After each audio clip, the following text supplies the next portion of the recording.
Hello friends, आज के vlog में मैं मेरे मोहल्ले की एक पूजा शेयर कर रही हूँ।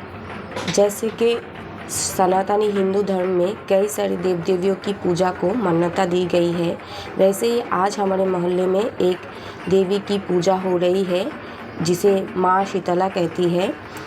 इस देवी को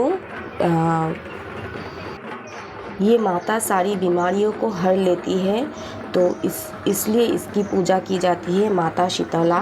तो चलिए, माता की मूर्ति आ गई है मोहल्ले में और माता की चरणों में प्रणाम करके शुरू करते हैं आज का दिन और आज की वीडियो। तो घर पे मैंने माता के लिए जो प्रसाद है वो रेडी कर ली है। सारी औरतें भी ऐसे ही रख के जाती है प्रसाद। और मैंने घर पे चना दाल भिगो के रखे थे, क्योंकि आज के दिन हम लोग खाते हैं पांता भात, मतलब पानी वाला भात और पकोड़े नींबू डाल के। तो इसीलिए ये, और पूजा के पहले वाले दिन मैं और अमित गए थे गंगा घाट गंगा पानी लाने के लिए, क्योंकि गंगा पानी है सबसे ज़्यादा इम्पोर्टेंट। और यहाँ पे एक दीदी है जिसको मानते हैं कि इसके अंदर माता जी आते हैं, तो इसीलिए इसके ऊपर गंगा पानी छिड़क की जा रही है। और उसके बाद जो है हम लोग सारे औरतें जो उपवास रखते हैं वो माथे के ऊपर, सर के ऊपर ऐसे एक डाला लेकर, इसमें जो है लोटा है, घौट जिसको बोलते हैं, उसको पूजा की जाती है।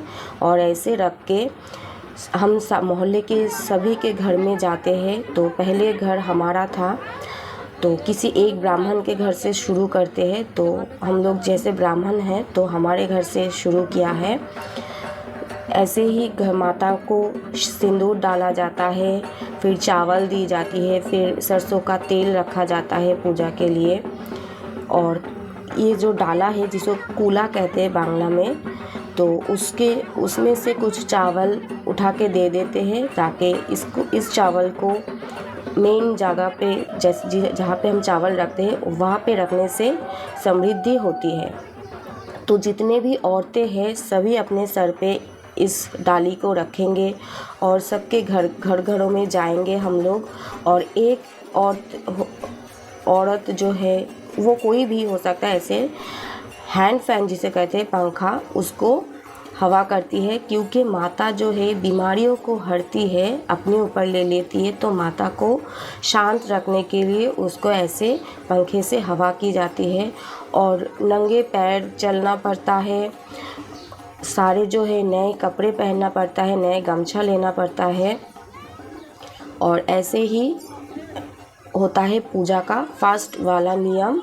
और ये पूजा होती है वेस्ट बंगाल में, पश्चिम बंगाल में चैत्र माह में। तो ये वीडियो में मेरा बहुत पहले का है, तो मुझे टाइम नहीं मिल रहा था, इसीलिए वॉइस ओवर करने के लिए थोड़ा लेट हो गया। और बीमारियों में भी एक स्टेप है जिसे हम महामारी कहते हैं, मतलब जो बीमारी बहुत फैलता है, बहुत लोगों की जान जाती है, ऐसे बीमारियों को ये रोक लेती है। तो इसके पिछले साल जब कोरोना स्टार्ट हुए थे, तब हम लोगों ने बहुत ही एकाग्रता के साथ माता की पूजा की। हाँ, हमारे मोहल्लों में कुछ लोगों को कोरोना हुई थी, लेकिन कोई वैसे मरा नहीं और हम सभी लोग सेफ है। दूसरे मोहल्ले से हमारे मोहल्ले में कोरोना की जो प्रभाव थी वो बहुत ही कम थी। वैसे जेंट्स लोग भी, पुरुष भी ये उपवास रख सकते हैं, वो भी औरतों की जैसे सारे नियम जो है वो करते हैं। और ये माता तो इतनी जागृत है हमारे मोहल्ले की कि इसके सामने कोई भी मनोकामना आप रख दो और थोड़ा ये सोच लो कि माता मेरी ये मनोकामना पूरी कर दीजिए, मैं आपको शरण करूँगी या कुछ करूँगी जो आप अपनी क्षमता में हो, तो वो माता ज़रूर करती हैं। तो ऐसे ही दिन भर हम लोग सारे मोहल्ले में घूमते हैं, सबके घरों में जाते हैं। जो औरतें उपवास रखती है सबको अपने सर के ऊपर ये डाला लेना पड़ता है। और ऐसे सभी के घरों में घूम के हम लोग पहुँचेंगे फिर पूजा के पंडाल में, और वहाँ पे की जाएगी और एक बार माता की ये डाली की पूजा। फिर सभी लोग जाएंगे गंगा घाट तो चलिए पहले पूजा की आखिरी इस स्टेप तक देख लीजिए, फिर गंगा घाट आप लोगों को ले चलेंगे। और मोहल्ले के बच्चे भी देखिए कितने मिजाज है, ऐसे अपने अपने इस पे टैलेंट की तो कोई कमी नहीं है। हर कोई अपने मोहल्ले की टैलेंटेड है, ज़्यादातर बच्चे लोग जो होते हैं वो।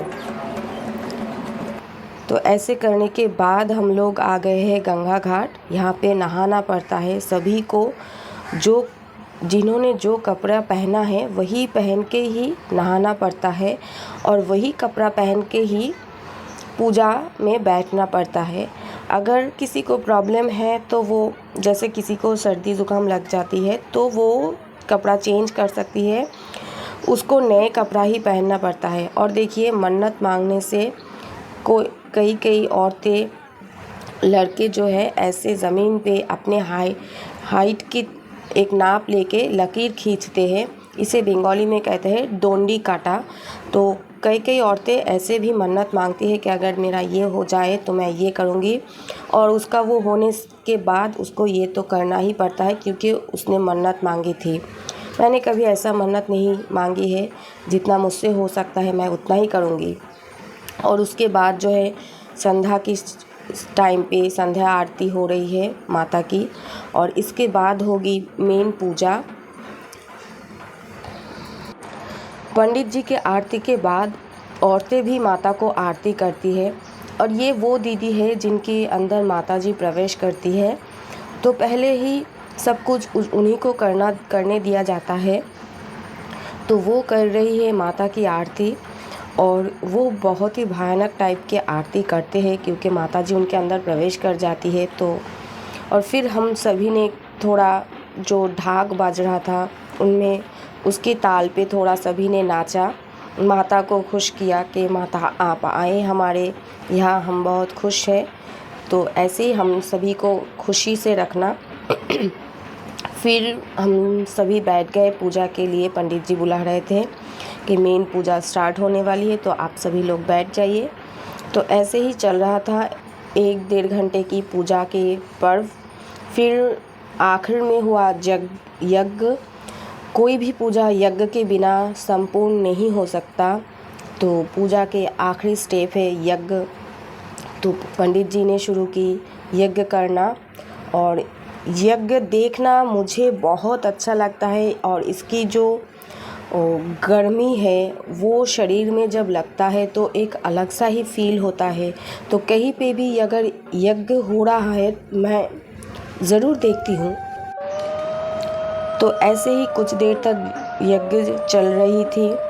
फिर किया गया यज्ञ कुंड को शांत, सबको लगाया गया यज्ञ की तिलक। और फिर उसके बाद हम लोग गए माता की जो ये डाली है, जो घाट थे, उनको हल्दी वाला दूध से नहलाया गया विसर्जन के पहले। और ये जो हल्दी वाला दूध है इसको सभी औरतें अपने घर ले जाती है थोड़ा थोड़ा करके, और सारे घर में छिड़क देती है ताकि घर में शांति और सुख और बीमारी दूर रहे, शांति सुख बरकरार रहे। और फिर हम लोग जा रहे थे नदी की ओर। वहाँ पे ये जो घाट है उसको विसर्जित करना था, और वो दीदी ही ले जा रही थी और किसी ने नहीं लिया सर पे। लेते हैं कई बार, लेकिन इस बार बस दीदी के ही सर पे थी, वही ले जा रही थी। इसके 2 दिन बाद की गई माता की मूर्ति की विसर्जन, और जो हमें चावल मिली थी उससे बनाई गई प्रसाद, और सारे मोहल्ले के लोग को मिली वो प्रसाद। तो चलिए आज की वीडियो मैं यहीं पे एंड करूँगी। सबको ढेर सारा प्यार, माता की चरणों में प्रणाम कीजिएगा। Love you all, bye.